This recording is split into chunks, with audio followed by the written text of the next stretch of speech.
मैं ज़ॉम्बी बनने के बाद सबसे पहला काम हर जगह मिल्क पाउडर और डायपर्स इकट्ठा करना शुरू किया, क्योंकि मैंने एक इंसानी बच्ची को अपनाया था। सभी ज़ॉम्बीज मेरा मजाक उड़ाते थे कि मैं कितना बेवकूफ हूँ, लेकिन उन्हें नहीं पता था कि यह बच्ची दरअसल ह्यूमन रेस की एम्प्रेस का रीबर्थ थी। अपने पिछले जीवन में उसने चारों दिशाओं में युद्ध लड़े थे, अनगिनत लाइफ एंड डेथ बैटल्स झेली थी, काउंटलेस दूसरी रेसेस के शक्तिशाली वॉरियर्स को मार गिराया था। लेकिन आखिर में डू जी क्लैन की गंदी स्नीक अटैक की वजह से स्टारी स्काई इंसेक्ट रेस की मदर क्वीन के हाथों मारी गई। अब उसका रीबर्थ 50 साल पहले अपोकलिप्स की शुरुआत में हुआ था, लेकिन इस बार वह एक छोटी बच्ची बनकर लौटी थी। उधर मैं जैसे ही इस दुनिया में ट्रांसमिग्रेट हुआ, तुरंत ज़ॉम्बीज के हमले का शिकार हो गया और आखिरकार खुद भी एक ज़ॉम्बी बन गया। अच्छी बात बस इतनी थी कि मेरी ह्यूमन कॉन्शियसनेस बची रही। पिछले 1 महीने से मैं सुपरमार्केट के फ्रिज में मिली फ्रोजन मीट खाकर जिंदा था, लेकिन अब वह मीट भी सड़ने लगी थी। भले ही ज़ॉम्बीज सड़ा हुआ मीट खाते हों, लेकिन ह्यूमन माइंड होने की वजह से मैं उसे नहीं खा सकता था। मजबूरी में मैंने खुद को एक साधारण ज़ॉम्बी की तरह डिस्गाइज किया और खाने की तलाश में बाहर निकल पड़ा। तभी एक घर के किचन में जाने ही वाला था कि अचानक बगल वाले कमरे से एक बच्ची के रोने की आवाज आई। मैंने बेडरूम का दरवाजा खोलकर देखा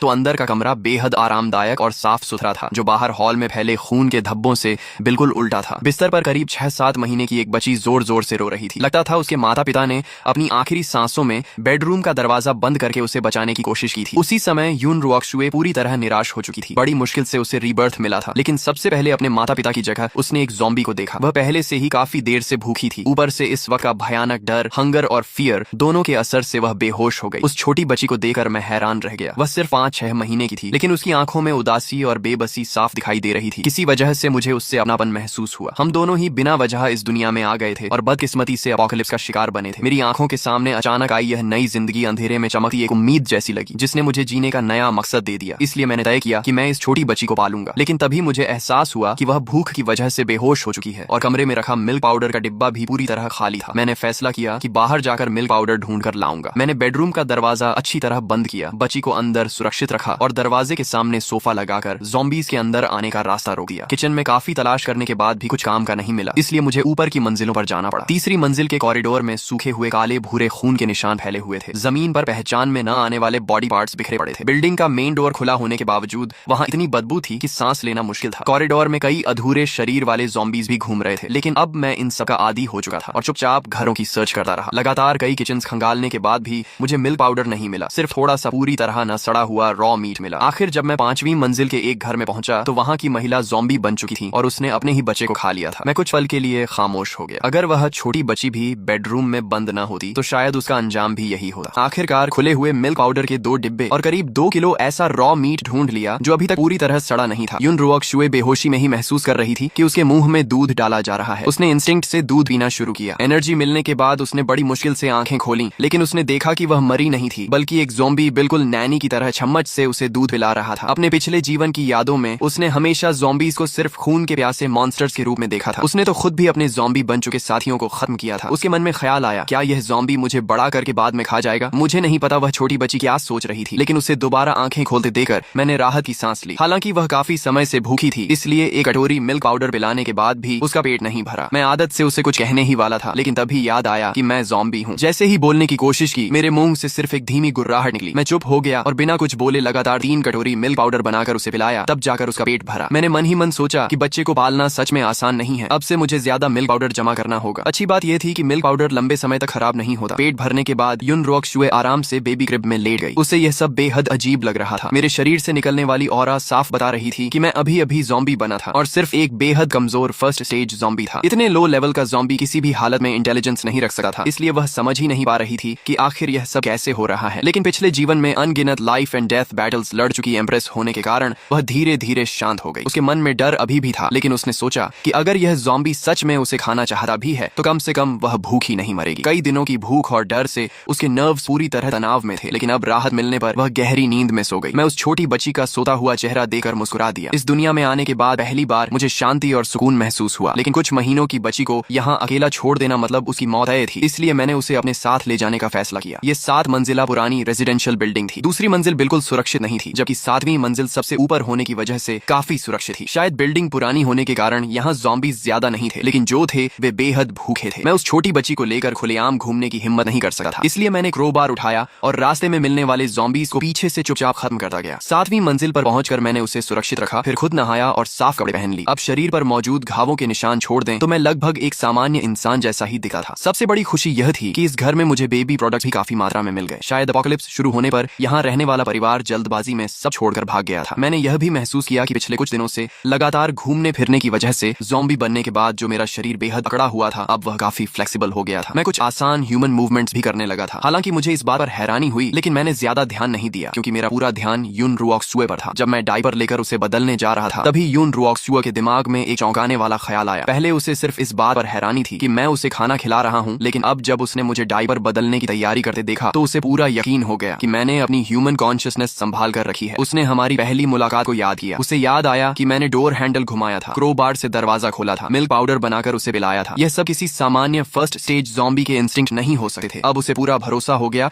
कि मेरे अंदर अभी भी इंसानी चेतना मौजूद है और वही मेरी ब्लड थर्स्टी ज़ॉम्बी इंस्टिंक्ट को दबा रही है। लेकिन अगले ही पल उसकी आंखें चौड़ी रह गईं। उसे एहसास हुआ कि मैं किसी भी तरह से महिला नहीं बल्कि एक पुरुष ज़ॉम्बी हूँ। उसने शर्माते हुए सोचा कि उसकी सारी इज्जत तो डायपर बदलते समय ही चली जाएगी, लेकिन कुछ ही पल बाद उसने खुद को समझा लिया। आखिर उसे दोबारा जिंदगी मिली थी और उसकी जान भी इसी ज़ॉम्बी ने बचाई थी। इतनी छोटी बात पर नाराज होना ठीक नहीं था। उसने मुझे अपने अकड़े हुए हाथों से बड़ी मुश्किल से उसका डायपर बदलते देखा। उसके मन में एक साथ दुख और अपनापन दोनों पैदा हुए। उसने कल्पना की कि शायद कभी मेरा भी एक खुशहाल परिवार रहा होगा, लेकिन अपोकलिप्स ने सब कुछ छीन लिया और मुझे ज़ॉम्बी बना दिया। किसी भी दुनिया का न रह पाने वाला यह अकेलापन उसके दिल के सबसे नरम हिस्से को छू गया। उसी पल उसने मुझे अपने ज़ॉम्बी पापा के रूप में स्वीकार कर लिया। नया घर ठीक करने के बाद मैंने सोचा कि मुझे अपने और छोटी बच्ची दोनों के लिए ज्यादा से ज्यादा खाना जमा करना होगा। दिन में बाहर निकलना सर्वाइवर्स को शक में डाल सकता था और हमारी पहचान खुल सकती थी, इसलिए मैंने रात को बाहर जाने का फैसला किया। निकलने से पहले मैंने सिर्फ बेडरूम का दरवाजा ही बंद नहीं किया, बल्कि स्टेयरकेस के सामने बड़ी अलमारी भी लगा दी ताकि कोई ज़ॉम्बी या इंसान ऊपर ना आ सके। मैं सप्लाईज ढूंढने निकला। आसपास के रेजिडेंशियल एरिया में हर घर में थोड़ा थोड़ा सामान बचा था। धीरे धीरे काफी फूड जमा हो गया। हाइकिंग बैग भरने के बाद मैं बड़ी मात्रा में मिल्क पाउडर उठाकर अंधेरे में आगे बढ़ा। तभी अचानक मुझे कुछ अजीब महसूस हुआ। मैंने ऊपर देखा तो आसमान में चमकता चांद पूरी तरह ब्लड रेड हो चुका था। उसी समय यून रुओक्सुए की नींद खुली। उसने देखा कि घर में कोई नहीं है। वह आराम से डायपर गीला करने ही वाली थी कि खिड़की से बाहर ब्लड मून दिखाई दिया। उसने तुरंत समझ लिया कि अब पूरी दुनिया के एवोल्यूशन का दौर शुरू होने वाला है। मुझे भी ब्लड मून देखकर हैरानी हुई, लेकिन यह ज़ॉम्बी अपोकलिप्स की दुनिया थी और मैंने साइंस फिक्शन मूवीज में ऐसा सीन पहले देखा था, इसलिए मैंने जल्दी ही इसे स्वीकार कर लिया और सोचा कि अपोकलिप्स में ऐसा होना स्वाभाविक है। मैं लगातार सप्लाईज उठाकर घर पहुंचाता रहा। मैंने सिर्फ फूड ही नहीं बल्कि बुक्स तक उठानी शुरू कर दी। लेकिन चौथी बार सामान उठाते समय अचानक मेरे शरीर में अजीब बदलाव होने लगे। मेरे बर्फ जैसे ठंडे शरीर के अंदर अचानक जलती हुई गर्मी फैलने लगी। ये एहसास मेरे लिए अजनबी भी था और परिचित भी, जैसे मैं दोबारा इंसान बन रहा हूँ। लेकिन अगले ही पल मेरे दिमाग में असहनीय खुजली और दर्द शुरू हो गया। ऐसा लगा जैसे मेरा ब्रेन फट जाएगा। मुझे लगा कि शायद मेरी ह्यूमन कॉन्शियसनेस खत्म होने वाली है और मैं हमेशा के लिए सिर्फ ब्लड थर्स्टी ज़ॉम्बी बन जाऊंगा। मैं बुरी तरह घबरा गया। सिर्फ मैं ही नहीं बल्कि ब्लड मून की रोशनी में बाकी ज़ॉम्बीज भी उसी बदलाव से गुजर रहे थे। दूसरी तरफ मूनलाइट में नहाए सर्वाइवर्स के शरीर भी गर्म होने लगे। उनके शरीर में ब्लड फ्लो तेज हो गया, बोन्स मजबूत होने लगी और बेडरूम में मौजूद यून रुओक्सुए भी ब्लड मून की लाल रोशनी से घिर गई। उसका छोटा सा शरीर कांपने लगा और पूरे शरीर में तेज गर्मी फैल गई। पता नहीं कितना समय बीत गया, लेकिन आखिरकार मुझे होश आया। आसपास सब कुछ पहले जैसा ही था, लेकिन जैसे ही मैं चला मुझे महसूस हुआ कि मेरा शरीर पहले से कहीं ज्यादा एजाइल हो चुका है। अब मैं पहले जैसा अकड़ा हुआ ज़ॉम्बी नहीं रहा। मैंने देखा कि मेरे शरीर पर फैली काली नसें हल्की पड़ चुकी थीं, सिर पर दोबारा बाल उग गए थे और सड़क पर घूमने वाले बाकी ज़ॉम्बीज भी पहले जितने डरावने नहीं दिख रहे थे। उनमें अब थोड़ी बहुत इंसानों जैसी शक्ल दिखाई देने लगी थी। मेरे मन में उम्मीद जगी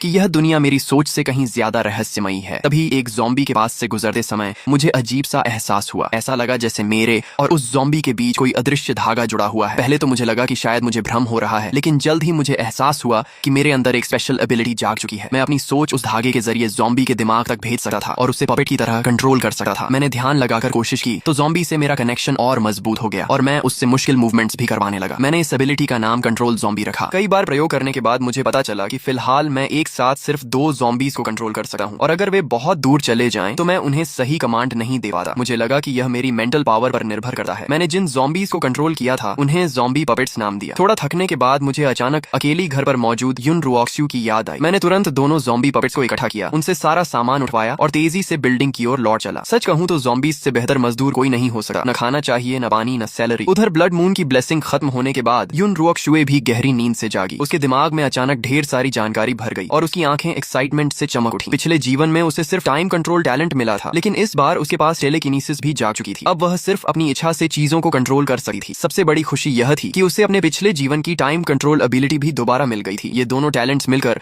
उसे भविष्य का सबसे शक्तिशाली वॉरियर बना सकते थे। पिछले जीवन में सिर्फ टाइम कंट्रोल के दम पर वह ह्यूमन एम्प्रेस बनी थी, लेकिन इस जन्म में डबल टैलेंट मिलने का मतलब था कि अटैक और डिफेंस दोनों में वह अजेय बन सकती थी। उसने अपनी नई एबिलिटीज इस्तेमाल करने की कोशिश की, लेकिन उसका बेबी बॉडी अभी बहुत कमजोर था। कुछ ही देर में उसके सिर में तेज दर्द और कमजोर कमजोरी शुरू हो गई। फिर भी उसकी कमजोर मेंटल पावर उसके आत्मविश्वास को नहीं तोड़ सकी। उसे पूरा यकीन था कि बड़े होने पर उसकी ताकत पिछले जीवन से भी कई गुना ज्यादा होगी और वह उस इंसेक्ट क्वीन को भी हरा देगी जिसने पिछले जन्म में उसे मार डाला था। तभी बाहर से आवाज आई। युनरुओक्शुए मुस्कुराई और समझ गई कि उसका ज़ॉम्बी पापा वापस आ गया है। अब उसके मन में यह जानने की उत्सुकता थी कि ह्यूमन कॉन्शियसनेस वाला ज़ॉम्बी ब्लड मून के बाद क्या इंसानों की तरह कोई स्पेशल एबिलिटी भी जागा होगा। उधर मैंने देखा कि स्टेयरकेस के सामने रखी अलमारी अपनी जगह से नहीं हिली थी, तो मैंने राहत की सांस ली। इस दुनिया में आने के बाद पहली बार मुझे किसी की चिंता हुई थी। मैंने जल्दी से अलमारी हटाई, बेडरूम का दरवाजा खोला और अंदर दौड़ गया। वहाँ युनरुओक्शुए जाग रही थी और चुपचाप मेरी तरफ देख रही थी, जबकि मैंने आज तक कभी लव भी नहीं किया था, लेकिन इस वक्त पहली बार मुझे सच में पापा बनने का एहसास हो रहा था। इसके बाद मैं किचन में गया, लेकिन पानी और बिजली दोनों बंद थे, इसलिए मैंने मिनरल वाटर से ही छोटी बच्ची के लिए मिल्क पाउडर तैयार किया। जब मैं दूध घोल रहा था तब युनरुओक्शुए भी अपने ज़ॉम्बी पापा को ध्यान से देख रही थी। उसने महसूस किया कि ब्लड मून के बाद मेरे अंदर कुछ बदलाव जरूर आए हैं, हालांकि वे ज्यादा बड़े नहीं थे। अब मैं पहले से थोड़ा ज्यादा इंसानों जैसा दिखने लगा था, लेकिन यह बदलाव उसके पिछले जीवन में देखी गई ज़ॉम्बी एवोल्यूशन से बिल्कुल अलग था। पिछले जन्म में ज़ॉम्बीज कई अलग अलग टाइप्स में एवोल्यूशन करते थे, जैसे टैंक टाइप ज़ॉम्बी जिनका शरीर बेहद विशाल और ताकतवर हो जाता था। उनकी डिफेंस असाधारण होती थी और वे बैटलफील्ड में मेन बैटल टैंक की तरह सर्वाइवर्स के लिए सबसे बड़ा नाइटमेयर बन जाते थे। इसलिए उसने मुझ जैसे स्पेशल ज़ॉम्बी से ब्लड मून के बाद बहुत बड़ी एवोल्यूशन की उम्मीद की थी, क्योंकि अपोकलिप्स में ताकत ही जिंदा रहने की सबसे बड़ी कुंजी होती है। लेकिन मेरे अंदर सिर्फ मामूली बदलाव देकर उसे थोड़ी निराशा हुई। उसी समय युनरुओक्शुए ने मन ही मन फैसला किया कि जब वह बड़ी होगी तो इतनी शक्तिशाली बनेगी कि मुझे प्रोटेक्ट कर सके। वह अच्छी तरह जानती थी कि अगर मैं उसे न बचाता तो बेबी बनकर रीबर्थ लेने के बाद वह अपोकलिप्स में बहुत पहले मर चुकी होती। वह हमेशा एहसान का बदला चुकाने में विश्वास रखती थी और इतना बड़ा एहसान तो वह कभी नहीं भूल सकती थी। तुमने मुझे बचपन में पाला, मैं बुढ़ापे में तुम्हारा सहारा बनूंगी। उसके लिए यह सिर्फ कहावत नहीं बल्कि एक वादा था। उसे ज़ॉम्बी एवोल्यूशन के तरीके भी अच्छी तरह पता थे। ज़ॉम्बीज का सबसे मुख्य एवोल्यूशन जीवित प्राणियों को निगल कर होता था। इसके अलावा वे दूसरे ज़ॉम्बीज के ब्रेन के अंदर बनने वाले गोल्डन कोर को निगल कर भी एवोल्यूशन कर सकते थे। जिन ज़ॉम्बीज में स्पेशल एबिलिटीज जाग जाती थी उनके ब्रेन के अंदर यही गोल्डन कोर बनता था। युनरुओक्शुए को पूरा भरोसा था कि अपने पिछले जीवन के अनुभव का फायदा उठाकर वह ऐसे गोल्डन कोर्स हासिल करेगी और मेरी एवोल्यूशन कराकर मुझे हाई लेवल ज़ॉम्बी बना देगी। तब मैं इंसानों की तरह बोल भी सकूंगा और मेरा शरीर भी धीरे धीरे ह्यूमन फॉर्म लेने लगेगा। मुझे उसकी इन सारी बातों का बिल्कुल पता नहीं था। मैं सिर्फ उसे बड़ी बड़ी आंखों से मुझे देखते हुए देखकर मुस्कुरा रहा था। मैं बोल नहीं सकता था, इसलिए हाथों के इशारों से उसे बताने की कोशिश की कि मैंने उसके लिए 2 ज़ॉम्बी बॉडीगार्ड्स का इंतजाम कर दिया है और उसके खेलने के लिए टॉयज भी लाया हूँ। इतना ही नहीं, मजाक में मैं उसके लिए 5 years mock test, 3 years entrance exam जैसी पढ़ाई की किताबें भी उठा लाया था। तभी मुझे एहसास हुआ कि मैंने अभी तक युनरुओक्शुए का कोई निकनेम नहीं रखा है। थोड़ी देर सोचने के बाद, क्योंकि हम 7वीं मंजिल पर रहते थे, मैंने उसका निकनेम चीकी 7-7 रखने का फैसला किया। मैं चाहता था कि यह नाम हमें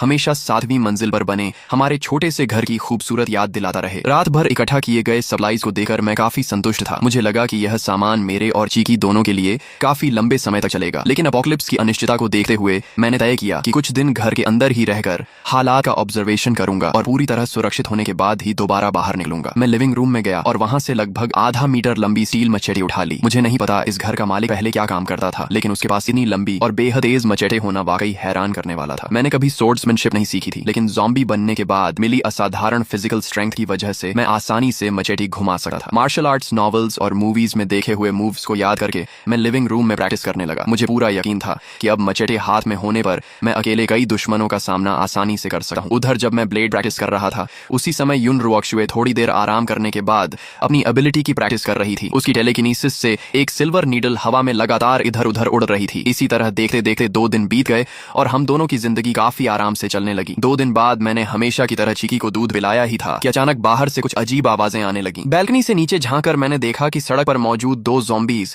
बिना किसी फूड के लिए लड़ाई किए एक दूसरे को बुरी तरह नोच रहे थे। ज़ॉम्बीज का यह व्यवहार मेरी अब तक की समझ से बिल्कुल अलग था। 7वीं मंजिल से साफ दिखाई नहीं दे रहा था, इसलिए मैं तुरंत 4थी मंजिल तक नीचे उतरकर हालात देखने चला गया। वहां मैंने देखा कि उनमें से एक ज़ॉम्बी करीब 2 मीटर लंबा था और उसकी फिजिकल स्ट्रेंथ बेहद जबरदस्त थी। एक ज़ॉम्बी बेहद तेज और फुर्तीला था, जबकि दूसरा टैंक टाइप ज़ॉम्बी था। दोनों के बीच भयंकर लड़ाई छिड़ गई। आखिर में टैंक ज़ॉम्बी ने अपनी जबरदस्त ताकत से एजाइल ज़ॉम्बी को दूर फेंक दिया और एक जोरदार मुक्के से उसका सिर कुचलकर मार डाला। इसके बाद उसने उसके ब्रेन के अंदर से एक सफेद गोल्डन कोर निकाला। दोनों ज़ॉम्बीज की ताकत देखकर मैं दंग रह गया। मुझे खुशी हुई कि मैं लापरवाही से बाहर नहीं निकला था। अब मुझे समझ आ गया कि यह दुनिया मेरी कल्पना से कहीं ज्यादा खतरनाक है और मुझे अपनी थोड़ी सी एवोल्यूशन पर कभी घमंड नहीं करना चाहिए। लेकिन जब मैंने टैंक ज़ॉम्बी को गोल्डन कोर निकालते देखा तो मेरे अंदर उसे पाने की बहुत तीव्र इच्छा जाग उठी। मेरा इंस्टिंक्ट कह रहा था कि यह गोल्डन कोर मेरे शरीर के लिए बेहद फायदेमंद है। तभी मुझे समझ आया कि शायद दोनों ज़ॉम्बीज की लड़ाई इसी गोल्डन कोर को पाने के लिए थी। टैंक ज़ॉम्बी ने जैसे ही सफेद गोल्डन कोर निकला, वह उत्साह में अपनी छाती पीटने लगा, जोर जोर से दहाड़ा और आसपास खड़ी गाड़ियों को मुक्कों से तोड़ने लगा। आसपास मौजूद सामान्य ज़ॉम्बीज ये देखकर तुरंत पीछे हट गए। वे इंस्टिंक्ट से ही उससे डरने लगे। मैंने अनुमान लगाया कि गोल्डन कोर शायद एवोल्यूशन के बाद ज़ॉम्बीज़ की ताकत को और बढ़ा देता है। खास बात यह थी कि गोल्डन कोर को देखकर मेरे अंदर जो लालसा पैदा हुई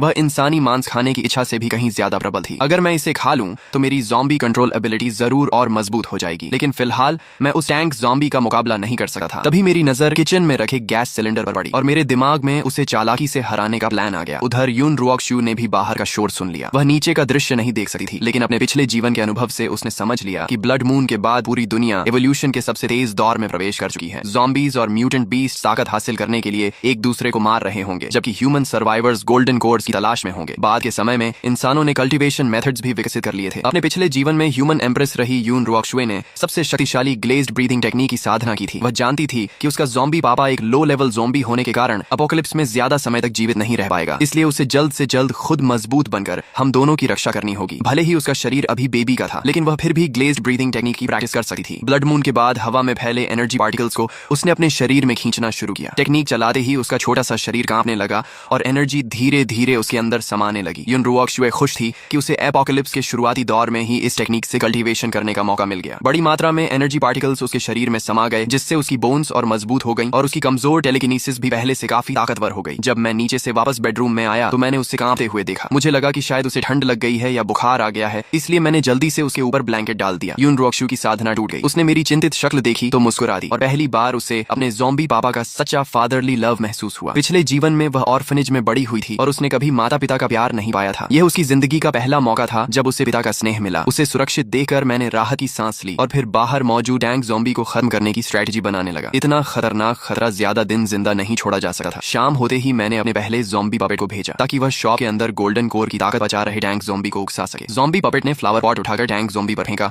और तुरंत भाग गया। वह सफलतापूर्वक उसे पहले से तैयार किए गए गैस सिलेंडर वाले शॉप तक ले आया। जैसे ही मेरा पहला ज़ॉम्बी पपेट अंदर घुसा, टैंक ज़ॉम्बी पूरी ताकत से दौड़ता हुआ शॉप के अंदर घुस गया और अपने विशाल शरीर से मेरे पपेट को पूरी तरह चकनाचूर कर दिया। उसी समय मेरा दूसरा ज़ॉम्बी पपेट अंदर आया। उसने दरवाजा बंद किया और लाइटर से गैस सिलेंडर में आग लगा दी। जोरदार एक्सप्लोजन हुआ। टैंक ज़ॉम्बी आग की लपटों में घिर गया और दर्द से भयानक चीखें मारने लगा। किसी तरह वह जलती हुई शॉप से बाहर निकला, लेकिन दरवाजे पर ही गिर पड़ा। एक्सप्लोजन होने से पहले ही मैंने अपने पपेट से कॉन्शियसनेस वापस खींच ली थी। मैं करीब 15 मिनट तक दूर खड़ा इंतजार करता रहा। जब पूरी तरह यकीन हो गया कि टैंक ज़ॉम्बी मर चुका है, तभी मैं सावधानी से उसके पास गया। उसका पूरा शरीर जलकर काला पड़ चुका था और बुरी तरह नष्ट हो गया था। मैंने मचेटी से बड़ी मुश्किल से उसकी खोपड़ी खोली और उसके ब्रेन के अंदर से एक लाल सफेद गोल्डन कोर निकाला। इस गोल्डन कोर का आकर्षण पहले वाले सफेद गोल्डन कोर से भी कहीं ज्यादा था। मेरे अनुमान के अनुसार सफेद गोल्डन कोर साधारण एवोल्यूशन के बाद दूसरे ज़ॉम्बीज को खाकर बनता था, जबकि यह लाल सफेद गोल्डन कोर उससे एक लेवल ऊपर था। आग की रोशनी से आकर्षित होकर आसपास कई ज़ॉम्बीज आने लगे, इसलिए मैंने तुरंत गोल्डन कोर उठा लिया और 2 स्वस्थ ज़ॉम्बीज को अपने नए ज़ॉम्बी पपेट्स बना लिया। बिल्डिंग लौटने के बाद मैंने दोनों नए पपेट्स को नीचे गार्ड बनाकर खड़ा कर दिया और खुद तीसरी मंजिल पर चला गया। पूरी तरह सुरक्षित होने के बाद मैं अपने अंदर की इच्छा को रोक नहीं पाया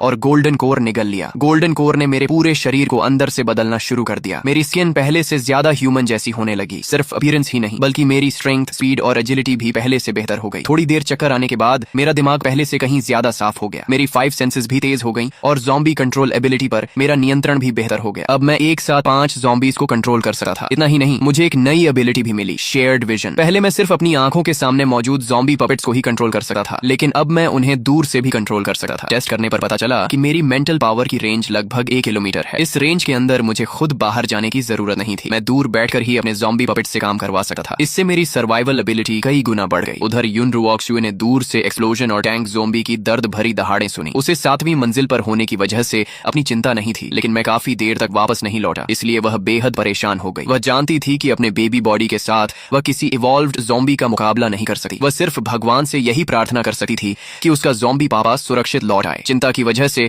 वह ग्लेज्ड ब्रीदिंग टेक्निक पर भी ध्यान नहीं लगा पा रही थी। तभी बाहर दरवाजा खुलने की आवाज आई। यून रुओक्शु ने राहत की सांस ली और उसके चेहरे पर मुस्कान आ गई। आखिर ताला खोलकर अंदर आने वाला उसका ज़ॉम्बी पापा ही हो सकता था। जब मैं वापस आया और उसे मुस्कुराते देखा तो मेरा दिल भी खुश हो गया। अब मेरी ताकत पहले से बढ़ चुकी थी और मैं उसे बेहतर तरीके से प्रोटेक्ट कर सकता था। मैं खुशी खुशी किचन में गया और उसके लिए मिल्क पाउडर बनाया। उसे मीठे स्वाद से दूध पीते देकर मुझे लगा जैसे मेरे इस सड़े हुए ज़ॉम्बी शरीर में फिर से जिंदगी लौट आई हो। अगले 2 दिनों तक मैं अपनी टेलीकिनेसिस से ज़ॉम्बी पपेट्स को आसपास सप्लाईज इकट्ठा करने भेजता रहा। मैंने नीचे की कई मंजिलों को वेयर हाउस बना दिया। बेबी प्रोडक्ट्स, फूड और ज़ॉम्बीज से लड़ने वाले कई टूल्स भी जमा हो गए। हमारी जिंदगी हर दिन लगभग एक जैसी थी, लेकिन फिर भी मुझे बेहद संतोष मिलता था क्योंकि मैं महसूस कर सकता था कि मेरी ताकत लगातार बढ़ रही है। दूसरी तरफ यून रुओक्शु रोज मिल्क पीने महीने के बाद ग्लेज्ड ब्रीदिंग टेक्निक की प्रैक्टिस करती रहती। कभी कभी उसे लिविंग रूम से हल्की हल्की आवाजें सुनाई देती। पिछले कुछ दिनों की घटनाओं को जोड़कर उसने अंदाजा लगाया कि मैं शायद किसी सुपर ज़ोंबी से मिल चुका हूँ। वह अच्छी तरह जानती थी कि इवॉल्व्ड ज़ोंबीज की ताकत सामान्य ज़ोंबीज से कई गुना ज्यादा होती है। इस नई दुनिया में साधारण ज़ोंबीज सबसे नीचे थे। उन्हें ह्यूमन सर्वाइवर्स, दूसरे ज़ोंबीज और म्यूटेंट बीस्ट्स तीनों से खतरा था। उसे इस बात ने बहुत भावुक कर दिया कि इतनी मुश्किल परिस्थितियों में भी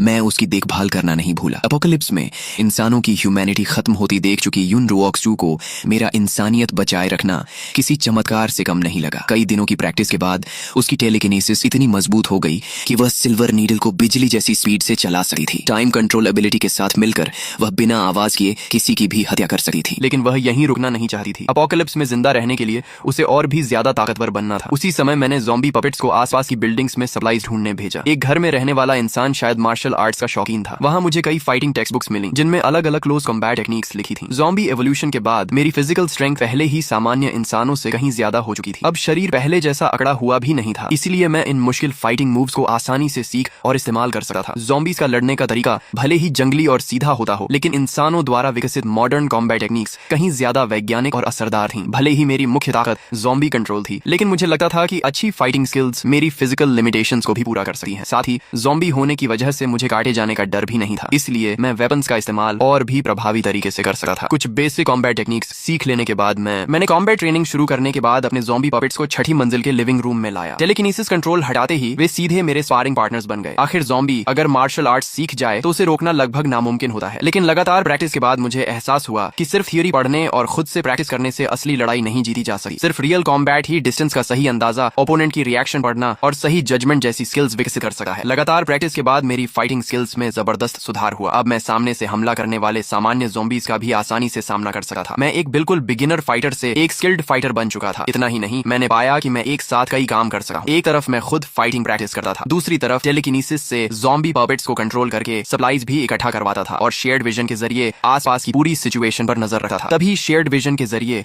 मैंने सनशाइन कम्युनिटी की पहली बिल्डिंग की तीसरी मंजिल पर दो ज़ॉम्बीज को इधर उधर घूमते देखा। अचानक उनके सामने एक ब्लड रेड शैडो बिजली जैसी स्पीड से गुजरी। उसकी स्पीड इतनी डरावनी थी कि अगर जमीन पर उसके निशान न दिखे तो मुझे लगा कि मेरी आंखों ने धोखा खाया है। मैंने तुरंत ज़ॉम्बी पपेट से उस ब्लड शैडो का पीछा करवाया। कुछ मिनट बाद आखिरकार वह क्रीचर साफ दिखाई दिया। उसका रूप बेहद भयानक था। उसके शरीर की स्किन लगभग पूरी उतर चुकी थी। उसके टीथ और टंग भी डरावने तरीके से बदल चुके थे। उसके दोनों हाथ और पैर म्यूटेंट बीस्ट के क्लॉज बन चुके थे। वह अब दो पैरों पर खड़ा भी नहीं हो सकता था और सिर्फ चारों पैरों पर दौड़ता था, लेकिन उसकी स्पीड और एक्सप्लोसिव पावर अविश्वसनीय थी। वह दीवारों और सीलिंग पर भी आसानी से दौड़ सकता था। उस ब्लड ज़ॉम्बी को देखते ही मेरे ज़ॉम्बी पपेट्स भी इंस्टिंक्ट से डर गए। अगले ही पल उसने बिजली जैसी स्पीड से मेरे दोनों पपेट्स को सेकंडों में मार डाला। यह आखिर कैसा मॉन्स्टर था। कॉन्शियसनेस वापस अपने शरीर में लौटने के बाद भी मेरे मन में डर बना रहा। ब्लड मून के बाद कुछ ज़ॉम्बीज ने ऐसी एबिलिटीज हासिल कर ली थीं जो मेरी कल्पना से भी बाहर थीं। मेरी मौजूदा ताकत उनके सामने कुछ भी नहीं थी। अगर मैं अपने पांचों ज़ॉम्बी पपेट्स को भी एक साथ भेज देता तो शायद वे भी पल भर में खत्म हो जाते। अब मैं सिर्फ यही उम्मीद कर सकता था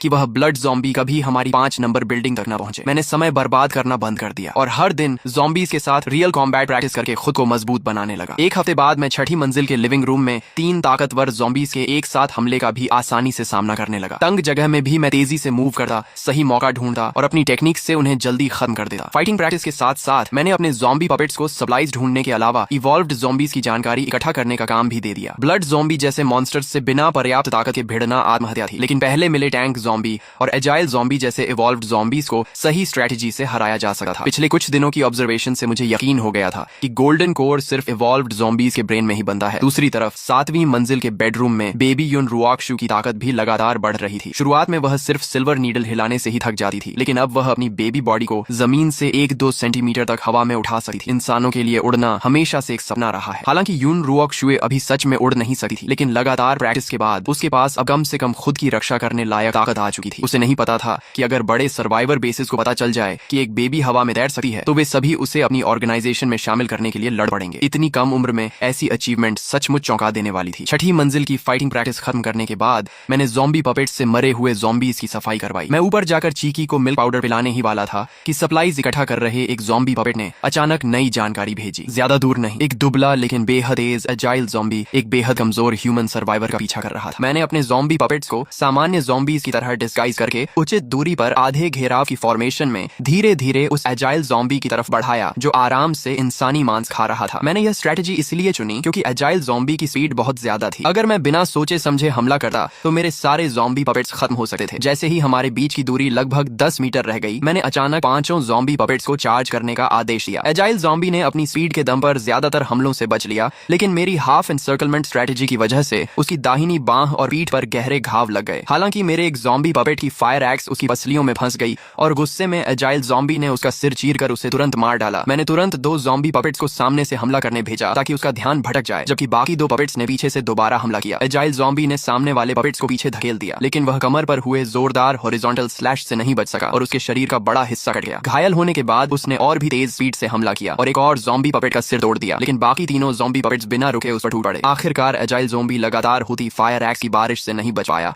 और वहीं मारा गया। उसे मारने के बाद मैंने बचे हुए ज़ॉम्बी पपेट्स से उसके ब्रेन से गोल्डन कोर निकलवाया और तुरंत उन्हें लेकर बिल्डिंग वापस लौट आया। वापस पहुंचकर मैंने ज़ॉम्बी पपेट्स को नीचे गार्ड पर लगा दिया और खुद गोल्डन कोर लेकर ऊपर चला गया। मैंने देखा कि यह भी पहले वाले की तरह सफेद था, जिसमें हल्की सी लाल चमक थी। इसका मतलब यह एजाइल ज़ॉम्बी भी पहले किसी गोल्डन कोर को निगल चुका था। मैंने बिना देर किए गोल्डन कोर निगल लिया। एक बार फिर शक्तिशाली एनर्जी मेरे पूरे शरीर में फैल गई। एवोल्यूशन पूरी होने के बाद मेरी ताकत में जबरदस्त बढ़ोतरी हुई। अब मैं एक साथ 10 ज़ॉम्बी पपेट्स को कंट्रोल कर सकता था और मेरी कंट्रोल रेंज बढ़कर 3000 मीटर हो गई थी। अपनी नई ताकत से उत्साहित होकर मैंने ज़ॉम्बीज के झुंड में से 10 मजबूत ज़ॉम्बीज चुने, उन्हें फायर फाइटिंग सूट पहनाए और एक बेहद ताकतवर ज़ॉम्बी स्क्वाड तैयार कर लिया। इस स्क्वाड को देखकर मेरे अंदर आत्मविश्वास भर गया। मैंने कल्पना करनी शुरू कर दी कि एक दिन मैं विशाल ज़ॉम्बी आर्मी बनाऊंगा। अपनी टेलेकिनेसिस और अनगिनत ज़ॉम्बी पपेट्स के सहारे चारों दिशाओं में लड़ाइयां जीतूंगा। मैंने तो मास आर्मी स्ट्रेटेजी तक सोच ली थी, लेकिन मैं पहली बिल्डिंग में मौजूद उस भयानक ब्लड मॉन्स्टर को नहीं भूला था। आज एजाइल ज़ॉम्बी से लड़ने के बाद उसकी तुलना में वह ब्लड मॉन्स्टर और भी ज्यादा डरावना लगने लगा। भले ही अब मेरे पास 10 ज़ॉम्बी पपेट्स थे, लेकिन उसके बारे में जानकारी बहुत कम थी, इसलिए जीत की कोई गारंटी नहीं थी। मैंने तय किया कि कुछ दिन बाद फिर उससे मुकाबला करके उसकी असली ताकत का अंदाजा लगाऊंगा। आखिर वह एक टाइम बॉम्ब की तरह था, जिसके रहते मैं चैन से नहीं रह सकता था। अगले 3 दिनों में मैंने 6ठी मंजिल को पूरी तरह ट्रेनिंग रूम में बदल दिया। लगातार कॉम्बैट प्रैक्टिस के दौरान मुझे महसूस हुआ कि एवोल्यूशन के बाद मेरी फिजिकल एबिलिटी हर पहलू में पहले से कहीं बेहतर हो गई है। मैंने संतोष से सिर हिलाया। अब मेरा शरीर सच में एपोकलिप्स सर्वाइवर जैसा लगने लगा था। ट्रेनिंग खत्म होने के बाद मैंने ज़ॉम्बी पपेट से बैटलफील्ड साफ करवाया, अपने शरीर से खून धोया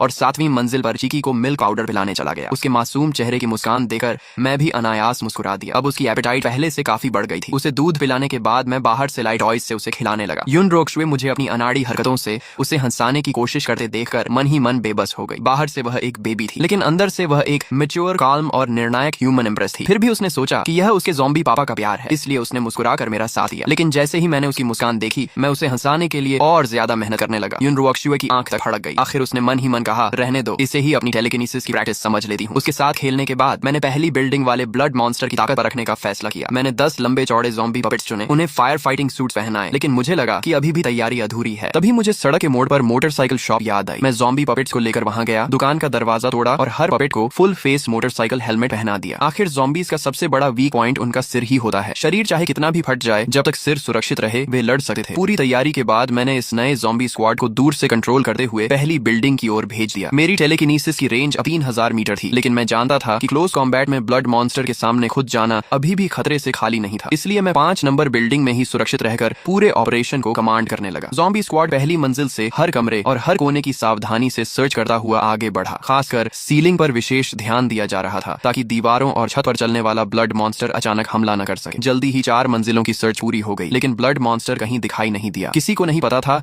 कि वह स्पाइडर की तरह 5वीं मंजिल के एक ब्लाइंड स्पॉट में चिपका हुआ इंतजार कर रहा था। जैसे ही मेरे ज़ॉम्बी पपेट्स ऊपर पहुंचे, उसने अचानक हमला कर दिया। पहले ही वार में उसने दरवाजे के सबसे पास वाले ज़ॉम्बी पपेट को दूर उड़ा दिया। अच्छी बात यह रही कि हेलमेट की वजह से उसका सिर नहीं फूटा। मैंने तुरंत पूरे ज़ॉम्बी स्क्वाड को काउंटर अटैक का आदेश दिया और सभी ने फायर एक्सिस से हमला शुरू कर दिया। अगर इस समय युन रोक्शुए वहां होती तो वह तुरंत पहचान लेती कि यह ब्लड मॉन्स्टर दरअसल एपोकलिप्स का मशहूर लिकर ज़ॉम्बी था। अपने पिछले जीवन में उसने देखा था कि एपोकलिप्स के शुरुआती दौर में इसी मॉन्स्टर ने ह्यूमन सर्वाइवर्स का भारी कत्लेआम किया था। गुस्से में लिकर ज़ॉम्बी ने अपने तेज क्लॉज से कई ज़ॉम्बी पपेट्स को दूर फेंक दिया, लेकिन मेरे कंट्रोल में होने के कारण वे अपनी चोटों की परवाह किए बिना उसके क्लॉज से चिपक गए। उसी समय बाकी ज़ॉम्बी पपेट्स ने फायर एक्सिस से उसके सिर पर लगातार वार किए। लिकर ज़ॉम्बी गिर गया। उसने छलांग लगाकर निकलने की कोशिश की, लेकिन फिर भी कई बार उसके शरीर पर लगे। मैंने सभी ज़ॉम्बी पपेट्स को एक ही जगह लगातार हमला करने का आदेश दिया। आखिर 3 ज़ॉम्बी पपेट्स ने मिलकर उसकी एक पूरी बांह काट डाली। घायल लिकर ज़ॉम्बी तुरंत सीलिंग पर चढ़ गया। मैंने ज़ॉम्बी पपेट्स से उस पर फायर एक्सिस फेंकवाई, लेकिन उसकी स्पीड इतनी ज्यादा थी कि मेरे लो लेवल ज़ॉम्बी पपेट्स का एम और थ्रोइंग पावर दोनों कम पड़ गए। लिकर ज़ॉम्बी ने खिड़की का ग्लास तोड़ा, बिल्डिंग की बाहरी दीवार पर छलांग लगाई और पल भर में आंखों से ओझल हो गया। मैंने मन ही मन खुद को कोसा कि मैंने उसकी ताकत को कम आंका था। इतनी तैयारी के बाद भी मैं उसे पकड़ नहीं पाया। उसकी स्पीड इतनी ज्यादा थी कि वह बिल्डिंग की बाहरी बाहरी दीवार पर भी जमीन की तरह दौड़ सकता था। उसके इस तरह बच निकलने का मतलब था कि अब वह सतर्क हो चुका है और शायद बदला लेने भी लौट सकता है। मुझे खुशी थी कि हेलमेट्स की वजह से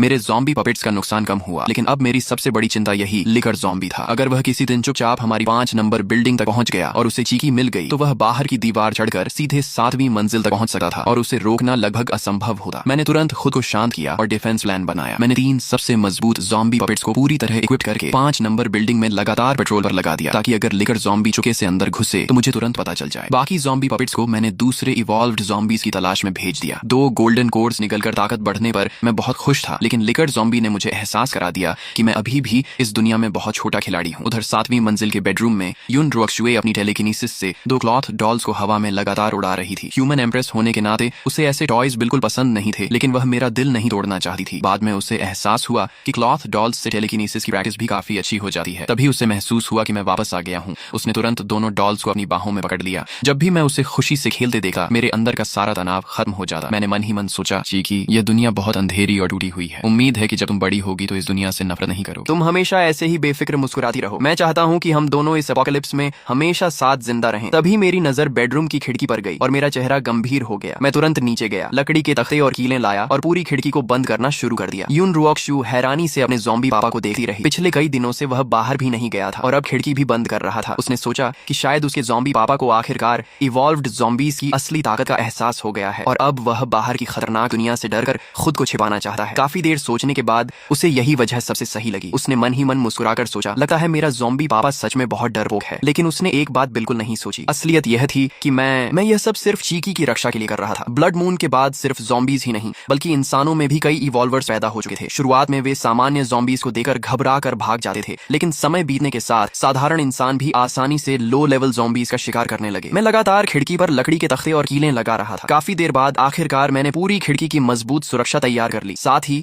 मैंने जानबूझकर कुछ छोटे वेंटिलेशन होल्स भी छोड़े ताकि रोशनी और हवा आती रहे। इससे एक तरफ डिफेंस भी मजबूत रहा और दूसरी तरफ युन रुओक्शु को बंद और घुटन भरे माहौल में भी नहीं रहना पड़ा। अगर कभी ब्लड मॉन्स्टर हमला करता तो मुझे रिएक्शन देने के लिए थोड़ा समय भी मिल जाता। अगले 3 दिनों तक ब्लड मॉन्स्टर दोबारा दिखाई नहीं दिया, लेकिन फिर भी मैंने ज़ॉम्बी पपेट्स को लगातार 5 नंबर बिल्डिंग में पेट्रोल पर लगाए रखा। मैं किसी भी हालत में लापरवाही नहीं करना चाहता था। तभी अचानक मेरे दिमाग में टेलीकिनेसिस का एक सिग्नल आया। मेरे ज़ॉम्बी पपेट्स में से एक, जो 2 गलियां दूर एक छोटी ग्रोसरी शॉप से सप्लाईज इकट्ठा कर रहा था, उसका सामना कुछ ह्यूमन सर्वाइवर्स से हो गया। शुरुआत में उन सर्वाइवर्स ने उसे साधारण ज़ॉम्बी समझा, लेकिन जैसे ही ज़ॉम्बी पपेट ने पलटकर उनकी तरफ देखा, वे घबरा गए। उनमें से एक मजबूत आदमी, जिसका नाम टीजू था, आयरन रॉड उठाकर सीधे ज़ॉम्बी पपेट की तरफ दौड़ा। मैंने तुरंत ज़ॉम्बी पपेट को फायर एक्स से उसका मुकाबला करने का आदेश दिया। जैसे ही दोनों भिड़े, मैं हैरान रह गया। मैंने जानबूझकर सबसे ताकतवर ज़ॉम्बीज को पपेट बनाया था और सामान्य ज़ॉम्बीज की फिजिकल स्ट्रेंथ भी इंसानों से ज्यादा होती थी, लेकिन मुझे उम्मीद नहीं थी कि टीजू की ताकत इतनी जबरदस्त होगी। उसकी आयरन रॉड से आया वार इतना भारी था कि ज़ॉम्बी पपेट का पूरा हाथ सुन्न हो गया। अगले ही वार में टीजू ने फायर एक्स दूर उड़ा दी और एक ही प्रहार में ज़ॉम्बी पपेट का सिर कुचल दिया। ज़ॉम्बी पपेट के गिरने के बाद टीजू उसके पास गया और हैरानी से बोला, यह दुनिया तो सच में पागल हो गई है। अब ज़ॉम्बीज भी वेपन्स इस्तेमाल करने लगे हैं। क्या यह किसी नई एवोल्यूशन का ज़ॉम्बी है? लेकिन उसने ज्यादा सोचने की बजाय अपने साथियों को जल्दी जल्दी सप्लाईज उठाने को कहा। उसे डर था कि कहीं कोई इवॉल्व्ड ज़ॉम्बी वहां ना आ जाए। अपने लीडर को एक ही वार में ज़ॉम्बी मारते देखकर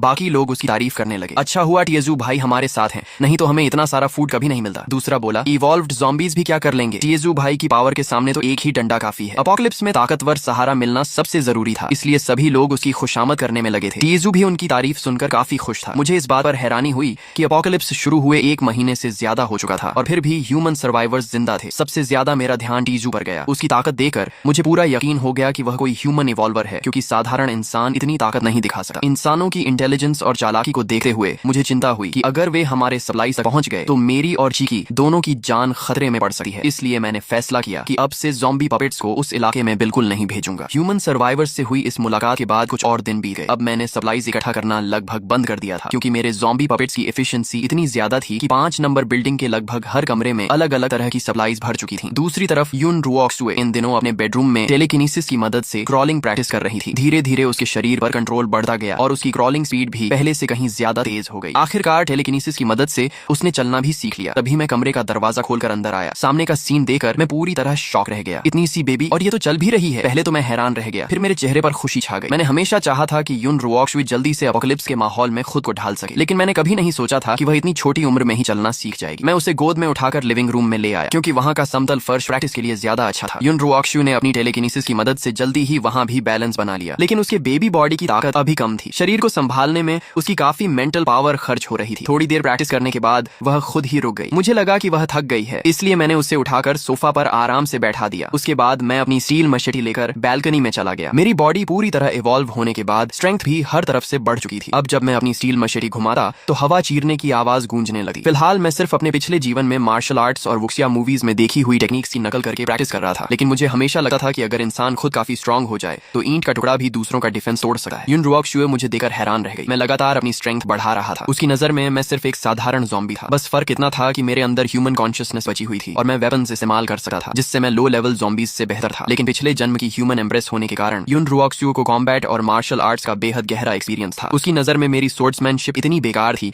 कि अगर मेरा सामना किसी सच में स्किल्ड फाइटर से हो जाए तो वह पलक झपकते ही उसके ज़ॉम्बी पापा को मार देगा। दूसरी तरफ मैं यह देखकर खुश हो गया कि चीकी मुझे ध्यान से देख रही है। मुझे लगा वह मेरी स्वॉर्ड स्किल्स से प्रभावित हो गई है, इसलिए मैं और भी ज्यादा जोश से मचेटी घुमाने लगा। अगले कुछ दिनों तक मैंने चीकी को छठी मंजिल के लिविंग रूम में खुलकर चलने फिरने दिया और वह छुकर अपनी टेलीकिनेसिस की प्रैक्टिस करती रही। मेरी देखरेख में वह हर दिन पहले से ज्यादा स्टेबल होकर चलने लगी। सचमुच वह किसी जीनियस चाइल्ड से कम नहीं थी। लेकिन युन रुओक शू के दिल में क्राइसिस की फीलिंग लगातार बढ़ती जा रही थी। ब्लड मून के बाद ज़ॉम्बीज और म्यूटेंट बीस्ट्स दोनों ही तेजी से इवॉल्व हो रहे थे। मेरे जैसे ऑर्डिनरी ज़ॉम्बी के लिए भविष्य में सर्वाइवल करना मुश्किल होता जाएगा, इसलिए उसे जल्द से जल्द स्ट्रांग बनना था। कम से कम वह अपोकलिप्स में मेरा बोझ नहीं बनना चाहती थी। तभी अचानक बिल्डिंग के बाहर एक गुस्से से भरी दहाड़ सुनाई दी। मेरा ध्यान तुरंत ज़ॉम्बी पपेट्स की शेयर्ड विजन में चला गया। सोसाइटी के ग्रीन बेल्ट में दो इवॉल्व्ड ज़ॉम्बीज आपस में भयंकर लड़ाई कर रहे थे। उनमें से एक लगभग 2.5 मीटर लंबा टैंक ज़ॉम्बी था। उसके हर पंच से जमीन में गहरे गड्ढे बन रहे थे। दूसरी तरफ वही लिकर ज़ॉम्बी था जिससे मैं पहले लड़ चुका था। उसके क्लॉज किसी तेज ब्लेड की तरह थे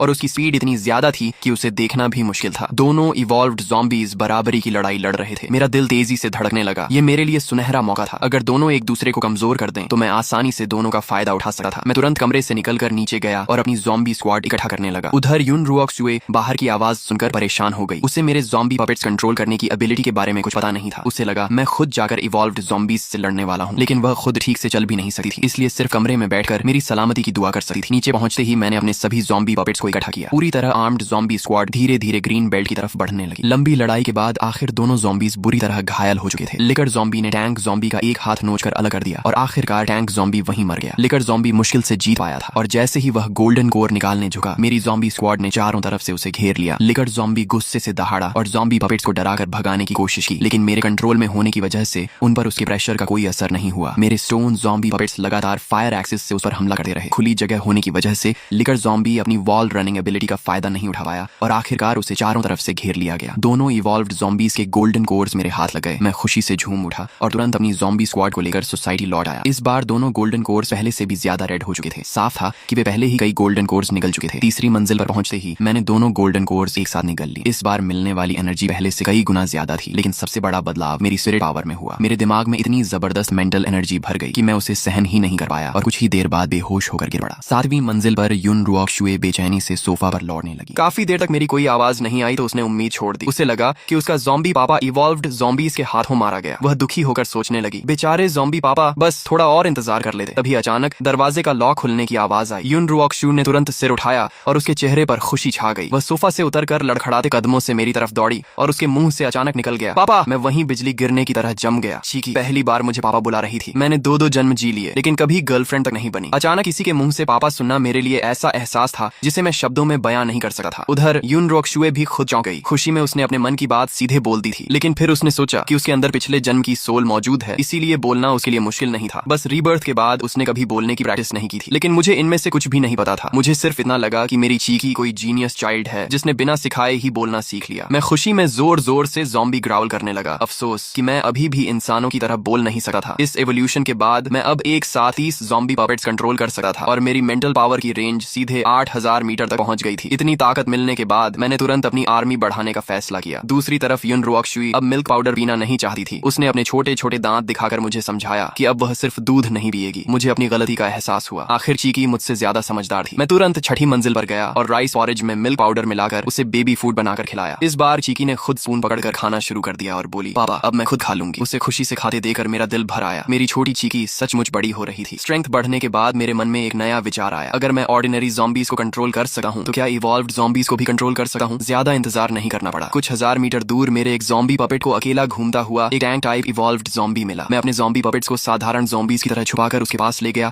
और 100 मीटर की दूरी से अपनी मेंटल पावर छोड़ी। उसकी मेंटल डिफेंस सामान्य ज़ॉम्बीज से कहीं ज्यादा मजबूत थी। शुरुआत में काफी रेजिस्टेंस मिला, लेकिन मेरी नई स्पिरिट पावर उससे भी ज्यादा पावरफुल थी। आखिरकार मैंने उसकी डिफेंस तोड़ दी और उसे अपना ज़ॉम्बी पपेट बना लिया। मैंने उसका नाम दा बैंग रखा। उसका शरीर बेहद विशाल था और दोनों हाथ किसी लोहे के पिंजरे जैसे लगे थे। मैं हार्डवेयर स्टोर से 2 भारी आयरन हैमर्स उठा लाया, जिनका वजन 100 किलो से भी ज्यादा था, और उन्हें डबांग को दे दिया। जब वह दोनों हैमर्स घुमाता तो हवा तक कांप जाती। सोसाइटी के गेट पर उसे खड़ा कर दो तो वह किसी गार्डियन गॉड से कम नहीं लगता था। दबैंग के आने के बाद मुझे पहली बार पूरी सिक्योरिटी महसूस हुई। इसके बाद मैंने एक स्पीड टाइप इवॉल्व्ड ज़ोंबी को भी अपने कंट्रोल में लिया और उसका नाम शांडियान लाइटनिंग रखा। उसकी स्पीड बहुत ज्यादा थी और वह ड्यूअल ब्लेड्स चलाने में माहिर था। इस तरह डा बैंग की स्लो स्पीड की कमी पूरी हो गई। एक टैंक, एक असैसिन और 20 से ज्यादा ऑर्डिनरी ज़ॉम्बी पपेट्स के साथ मुझे लगने लगा कि अब मैं अपोकलिप्स में आराम से राज कर सकता हूँ। इसी दौरान डबैंग जब सप्लाईज ढूंढ रहा था, तभी उसका सामना एक म्यूटेंट जायंट डॉग से हुआ। उसकी बॉडी लगभग 2 मीटर लंबी थी। पूरे शरीर पर काले और बेहद सख्त बाल थे और उसका शरीर किसी जंगली सुअर जितना मोटा था। अपोकलिप्स में यह पहली बार था जब मैंने किसी दूसरे म्यूटेंट क्रीचर को देखा। मैंने तुरंत डा बैंग को अटैक करने का आदेश दिया। उसने एक हैमर से जायंट डॉग का अगला पंजा तोड़ दिया और अगले बार में उसका सिर कुचल डाला। उसके दिमाग से भी एक व्हाइट गोल्डन कोर निकला। अब यह साफ हो गया कि म्यूटेंट बीस्ट के अंदर भी गोल्डन कोर बनते हैं। मैं जायंट डॉग की बॉडी सोसाइटी वापस ले आया। उसका कुछ मीट मैंने खुद खाकर अपनी हंगर शांत की और बाकी डाबैंग को दे दिया। फ्रेश मीट खाने के बाद डाबैंग के घाव आंखों के सामने भरने लगे। म्यूटेंट डॉग और बाद में मिले एक और टैंक ज़ॉम्बी के गोल्डन कोर्स निगलने के बाद मेरी स्पिरिट पावर फिर बढ़ गई। लेकिन यून रुऑक्शू को इन सब बातों का पता नहीं था। एक दिन जब मैं बाहर था, वह चुके से नीचे उतर गई। उसने देखा कि तीसरी मंजिल से लेकर 6ठी मंजिल तक हर कमरा सप्लाईज से भरा पड़ा था। मिल्क पाउडर के पहाड़ लगे थे, मिनरल वाटर की बोतलें छत तक जमा थीं और बेबी प्रोडक्ट्स और फूड का तो हिसाब ही नहीं था। वह शॉक होकर बुदबुदाई, हे भगवान, ज़ॉम्बी पापा ने आखिर कितना सामान जमा कर रखा है। ये सब देखकर उसे अपने पहले वाले अंदाजे